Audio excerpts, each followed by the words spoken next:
Guys, nakikita nyo ba yung mga puti-puti? Galing yan sa thermos. Kaya kayo, check nyo mabuti ang thermos. Ewan ko kung safe yan, pero wari ko hindi yan safe inumin dahil para yung salamin.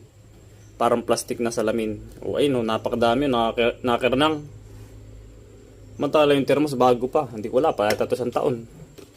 Pagsilip ko ngayon sa thermos, kaya yung mga thermos nyo, kung ngayon niluma na, naku, ikabahan na kayo. Pagsilip ko sa gilid, ayun, may tuklap na, nakita nyo? Zoom in natin. Ayun, tuklap na pala. Yan, kaya careful kayo sa inyong thermos, lalo yung mahilig magkape. Ayun, natutuklap na pala yung balat. Yan, yung makintab na yan yun. Siguro hindi siya safe inumin. Ay,